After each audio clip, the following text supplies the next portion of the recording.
Into 0। अच्छा इसमें charge क्या आएगा, 3 प्लस इज इक्वल टू 3, तो एक्स की वैल्यू कितनी आ गई, तो इसकी प्राइमरी वैलेंसी कितनी हो गई, ये समझ आया, कोई दिक्कत कोई परेशानी। तो जो प्राइमरी वैलेंसी है वो Cl3 की वजह से निकल पा रही है ना। और Cl3 क्या है, आयनाइजेबल है या नॉन आयनाइजेबल है। तो जो सेकेंडरी वैलेंसी होती है, सॉरी जो प्राइमरी वैलेंसी होती है वो क्या होती है, आयनाइजेबल। और ये क्या होती है, क्या हैंड राइटिंग में कोई दिक्कत है,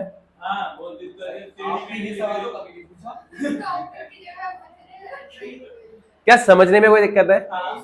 There are two type of valency. One is known as primary valency. Another one is known as secondary valency. Primary valency is linked with oxidation number. Secondary valency is known as linked with. You just need to find oxidation number and condition number. ध्यान से समझने की कोशिश करना। एक है CO, NH3, 5, Cl। अब एक बात बताओ, अब जब मैं इसके आयंस बनाऊंगा तो फिर इसके आयंस क्या बनेंगे, CO,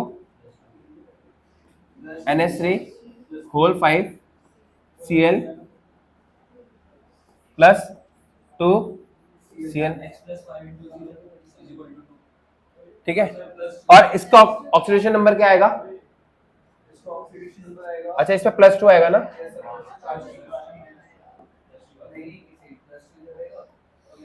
यहां पर आएगा +2। इसका भी ऑक्सीडेशन नंबर क्या आएगा, करके देख सकते हो। इसको x ले लेता हूं, x प्लस 5 इंटू 0, क्लोरीन कैसा आयन है, माइनस,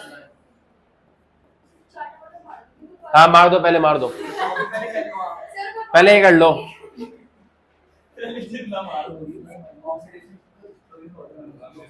ठीक है, तो इसकी प्राइमरी वैलेंसी कितनी हो गई और सेकेंडरी वैलेंसी कितनी होगी, सेकेंडरी वैलेंसी अभी भी 5 प्लस 1 6 है, तो सेकेंडरी वैलेंसी 6 ही है और प्राइमरी वैलेंसी क्या है तुम्हारी। पर एक चीज चेंज हुई है, एक चीज चेंज ये हुई है कि इस बार आयंस कितने हैं, इसमें आयंस कितने टोटल 4, इसमें कितने, ये समझ आया, इसमें आयंस कितने बन रहे, 4, इसमें आयंस कितने बन रहे, 3। ये मतलब किसमें कंडक्टिविटी ज्यादा होगी, कौन ज्यादा कंडक्ट करेगा, फर्स्ट वाला। अच्छा एक बात बताओ, इसमें क्या हुआ, अगर मैं इसमें AgNO3 डाल दूं, AgNO3 डाल दूं, तो इसमें कितने मोल्स बनेंगे AgCl के, 3। क्यों, क्योंकि इसमें Cl कितने बन रहे हैं, यहाँ पर Ag होगा और Ag से कितने Cl अटैच होने चाहिए, 3, मतलब 3 Ag होने चाहिए और 3 से एक Cl और एक Cl अटैच होगा, तो इसमें 3 मोल ऑफ AgCl क्या होगा, प्रेसिपिटेट होगा। क्या होगा, प्रेसिपिटेट में समझते हो ना क्या होता है, PPT। कितने आयंस बने, 2। अच्छा प्राइमरी वैलेंसी कितनी होगी, प्राइमरी वैलेंसी निकालोगे अभी +3 आएगी। क्यों, देखो इसको x मानोगे, 4 into 0 plus 2 into -1 is equal to, समझ आया मैं क्या बोल रहा हूँ, कोई बात नहीं बेटा, देख लो, तुम लोगों पे भरोसा नहीं है मुझे। ठीक है, वैलेंस बॉन्ड थ्योरी,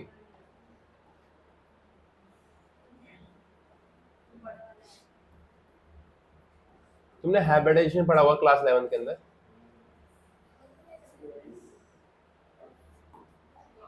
है ना, क्लास 11 में तुमने हाइब्रिडाइजेशन पढ़ा होगा। हाइब्रिडाइजेशन होता क्या है, देखो हाइब्रिडाइजेशन होता है, जैसे मान लो मैं एग्जांपल समझाता हूँ, पहले हाइब्रिडाइजेशन का मतलब समझाता हूँ। जैसे CH4 मॉलिक्यूल है, ठीक है, इसकी हाइब्रिडेशन कितनी होती है, sp3। मतलब क्या होता है समझने की कोशिश करना, असल में क्या कार्बन है, क्या है, कार्बन है, इसको आराम से समझाता हूँ। CH4, कार्बन का एटॉमिक नंबर कितना है बेटा, इसका एटॉमिक नंबर होता है, अगर मैं इसकी कॉन्फ़िगरेशन लिखूं तो ये क्या होगा, 1s2 2s2 2p 1s2 2s2 2p 2, आया समझ, ये है 1s, ये है 2s और ये है इसका, ठीक है।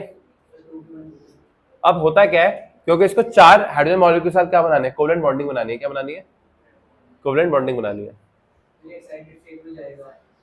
क्या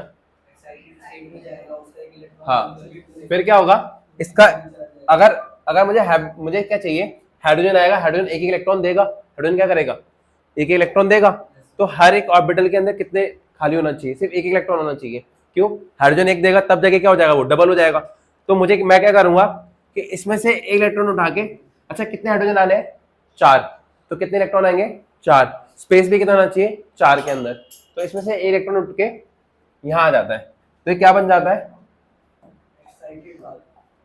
अब क्या होता है, ये एक्साइटेड हो गया, ये तो ग्राउंड स्टेट का था, और अब ये एक्साइट हो गया, एक्साइट करके कहाँ चला गया।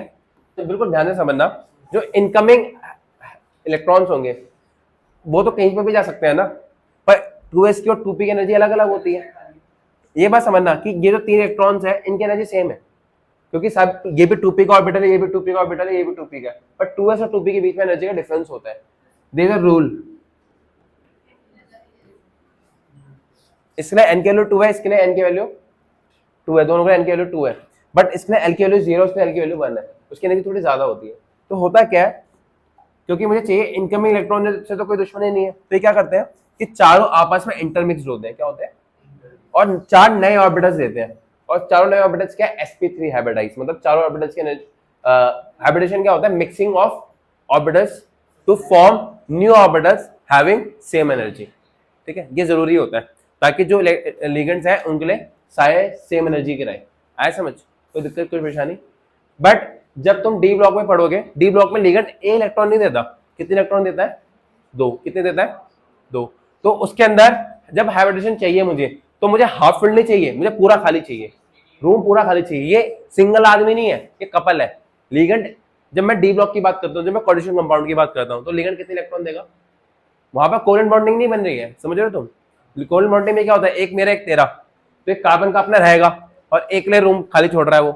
पर लिगेंड क्या देता है, वो 2 के 2 पूरे अपने इलेक्ट्रॉन्स देता है, तो उसके लिए पूरा रूम क्या चाहिए, मुझे खाली चाहिए। ठीक है, अब इस हाइब्रिडेशन के लिए वो 2 चीजों का यूज करेगा। जैसे मैं तुम्हें एग्जांपल, ये प्रिंसिपल समझ आ गया। आप समझना, वैलेंस बॉन्ड थ्योरी क्या बोलती है कि मेटल जो है हाइब्रिडेशन के लिए 2 टाइप के ही यूज करेगा, मतलब ऑर्बिटल्स, या तो ns करेगा या n, देखो मैं बताता हूँ, 3 से कर सकता है, ns कर सकता है, nd कर सकता है, और n - d कर सकता है।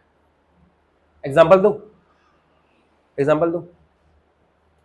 एग्जांपल ले लो, जैसे स्कैंडियम है, ये स्कैंडियम या क्रोमियम ले लो, हाँ वही समझा रहा हूँ, क्रोमियम है ना। तो क्रोमियम की वैलेंसी कितनी होती है, क्रोमियम का एटॉमिक नंबर होता है, तो इसका जो फॉर्मूला होता है वो होगा 1s2 2s2 2p6 3s2 3p6। कितने हो गए, 1s2 2 हो गया, 2s2 2p6 8 8 2,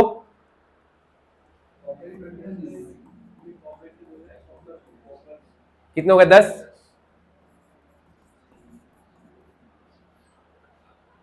उसके बाद 4s2, और उसके बाद 3d4। वैसे तो ये होगा 4s1 3d। अब एक बात बताओ मुझे सिंपल सी, अगर इसमें हाईएस्ट प्रिंसिपल क्वांटम नंबर कौन सा है, हाईएस्ट नंबर कौन सा है, 4। हाईएस्ट नंबर कौन सा है, देख पा रहे हो, देखो इतने सब पार्ट को तो मैं बार बार लिखूंगा ही नहीं, क्योंकि सब में रिपीट होता है। ये मेरे को लिखना क्या होता है, बस मुझे मतलब है 4s से और 3d से। अब एक बच्चे का डाउट आया था, क्या डाउट आया था, डाउट ये आया था, सर ये बताओ कि अभी बताता हूँ, देखो असल में क्या है, मैं इसमें कौन कौन सा यूज करूंगा बॉन्डिंग के लिए, समझना। इसके पास क्या 4s है, 4s से पहले d कौन सा है, 3d, क्या 4 के पास अपना d भी होगा, 4 के पास अपना d भी होगा, 4s 4p 4d 4f, 4s 4p 4d, 4s 4p 4d, समझ, ये पता है ना कि 1 के पास सिर्फ s होता है, 2 के पास sp होता है, 3 के पास spd होता है, और 4 के पास spd और f होता है, ये पता है ना, नहीं पता ना, कि जो 1 क्वांटम नंबर उसके पास एक ही, पता है, क्या बात है, अब समझना, तो इसके पास क्या हो सकता है, देखो इसके पास होगा 4s, इसके पास होगा 4s, और पीछे इसके पास है 3d, आगे है इसके पास 4p, और बस इतना यूज करेगा। अब एक बच्चे का डाउट आया था, डाउट ये आया था कि सर 4d को भरने से पहले तो 5s फिल करता है, तो 5s को हमने इन्वॉल्व क्यों नहीं करा। पहला डाउट ये, इसका इसका सोल्यूशन क्या है, पहली बात तो लिगेंड एक या दो नहीं है, लिगेंड कितने हैं, 4 5 6, तो उनके लिए एक रूम नहीं चाहिए, रूम ज्यादा चाहिए, तो सिर्फ डी के पास है 5 रूम तक, ठीक है, पहला डाउट। दूसरा डाउट, दूसरा किस तरीके से, इसके पास मैक्सिमम प्रिंसिपल क्वांटम नंबर क्या है 4, तो सिर्फ 4 वाले ऑर्बिटल्स ही तो आ सकते हैं इसके पास, 5 वाला भी एंटर भी नहीं हुआ, अभी स्टार्ट भी नहीं हुआ, तो 5 वाला इसके पास होगा क्यों, समझ आ रहा है, 4 पे चालू हुआ ना 4s पे, तो 4s के सारे ऑर्बिटल्स आ जाएंगे इसके पास, 5 तो है ही नहीं इसके पास, 5s देखा है क्या मैंने, तो जिसका डाउट है उसका क्लियर हो गया होगा।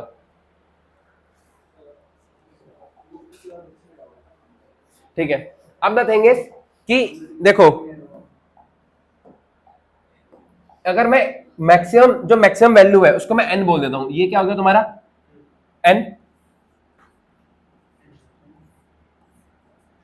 तो ये हो गया n s, ये क्या हो गया n, ये क्या हो गया, और ये क्या होगा, वीबीटी बोलती है कि हाइब्रिडेशन के लिए बस इन 4 ऑर्बिटल का यूज करा जा सकता है, n-1d, ns, np, nd, आया समझ, ठीक है। अब क्या होता है कि मान लो, तो मैंने पढ़ा दिया कि मान लो कोऑर्डिनेशन नंबर 4 है, कोऑर्डिनेशन नंबर कितना है 4, कोऑर्डिनेशन नंबर क्या है 4। अब ये किससे किससे बन सकता है, देखो ये बन सकता है एक SO प्लस 3 PO, इसके अलावा ये हो सकता है एक DO, एक SO और एक या 2, तुम्हारे पास ऑप्शन क्या है, तुम्हारे पास ऑप्शन है, अरे यार वापस आ जा, चल देखो ये बन सकता है, एस तो लेना है, ठीक है, ध्यान से समझना, हम पे है 3d, 4s, 4p और 4d, इससे कितने ऑर्बिटल्स है, इसका एक ऑर्बिटल है, इसके 3 ऑर्बिटल है, और इसके पास भी 5 ऑर्बिटल्स होते हैं, बट इस वाले डी का ज्यादा यूज नहीं कर सकता वो, क्यों, क्योंकि इसमें तो इलेक्ट्रॉन्स फिल होते हैं, जैसे क्रोमियम के अंदर कितने 5 फिल्ड है ना, तो समझने की कोशिश करना। तो अगर वो चार कोऑर्डिनेशन में देना चाहता है, या तो क्या करे, इन चारों को हाइब्रिडाइज कर ले, तो क्या बन जाएगा sp3, और सेकंड ऑप्शन क्या है, पहला ऑप्शन क्या है, पहला ऑप्शन है कि वो इन चारों को हाइब्रिडाइज कर ले, एक s और p3 है, तो क्या बनेगा sp3, क्या बनेगा बेटा, 4 के अंदर एक बनेगा, और एक क्या है, वो एक डी का यूज करे, पर ये कौन सा डी है, अंदर वाला, कौन सा डी है, इनर ऑर्बिटल वाला, समझ आ रहा है, जिसमें वो अंदर वाला डी यूज करेगा उस कॉम्प्लेक्स का नाम होगा इनर ऑर्बिटल कॉम्प्लेक्स, क्या नाम होगा बेटा, जिसमें वो अंदर वाला डी का यूज करेगा, और जिसमें वो बाहर वाला डी का यूज करेगा उसका नाम क्या होगा, आउटर ऑर्बिटल कॉन्सेप्ट, पहला समझ आया कॉन्सेप्ट।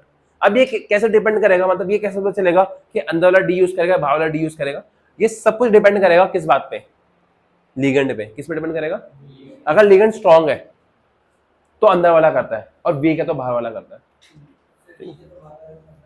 अब मैं समझाता हूँ, समझाऊंगा ये चीज, जैसे घर में बच्चे होते हैं, किसी बच्चे होते हैं बहुत तमीजदार, मतलब बहुत शरारती काम है, तो गेस्ट आए है ना, तो मम्मी ने बोला रूम एडजस्ट कर लो अपना, तो सब भाई बहन एक रूम में आ जाते हैं, एक होता है बहुत जो कर लो करूंगा ही नहीं, तो उनको क्या करना पड़ता है, नया फ्लो खोलो, तो लिगेंड पे डिपेंड कर रहा है, स्ट्रॉन्ग फील्ड लिगेंड ऐसा है, स्ट्रॉन्ग फील्ड लिगेंड मतलब थोड़ी मम्मी जो है ना स्ट्रिक्ट है, पेल देगी, तो समझ आया, एक हाइब्रिडेशन क्या हो सकती है, जिसमें एक एस का यूज करेगा 3 पी का, वो होगा sp3, दूसरा क्या हो सकता है डी एस पी, बेटा इस ऑर्बिटल का कॉम्प्लेक्स का नाम क्या होगा, इनर ऑर्बिटल कॉम्प्लेक्स, आया समझ, ठीक है। अब एक होगा 6 में क्या होगा, 6 में भी 2 चीज है, 6 में या तो वो यूज करेगा एक एस पी के 3 और बाहर वाले डी का, तो वो क्या होगा sp3 और एक होगा कि वो इसका यूज ना करके अंदर वाला डी का यूज कर ले, तो क्या होगा D2। अब ये मत कहना है डी कहीं पे भी लिख दो, क्या फर्क पड़ना है, फर्क पड़ता है। ये अलग है sp3D2, अलग है D2sp3। तुम्हें CH4 का स्ट्रक्चर पता है sp3 हाइब्रिडेशन के अंदर, टेट्राहेड्रल। तो इस दोनों के अंदर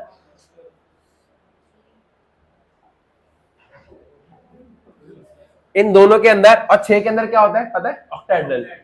तो इन दोनों के अंदर जो स्ट्रक्चर होता है वो होता है, स्ट्रक्चर दोनों का सेम है, ऑक्टाहेड्रल।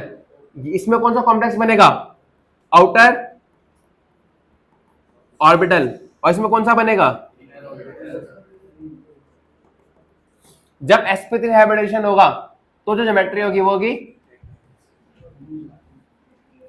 और जब dsp2 होगा तब कौन सा होगा, तब होगा स्क्वायर प्लेनर। याद रखना इसको, आया समझ। अब सोचने वाली बात यह है कि कौन डिसाइड करेगा। तुम एक बार बताओ, अगर मम्मी स्ट्रिक्ट है तो आराम से बच्चों की फील्डिंग बिछा देगी, तो मतलब जो D2sp3 है इसमें अंदर वाला डी ऑर्बिटल यूज हो रहा है, इसका मतलब क्या है, इसमें जो लिगेंड होगा वो कौन सा होगा, स्ट्रॉन्ग फील्ड लिगेंड, और इसके लिए कौन सा होगा, वीक फील्ड लिगेंड।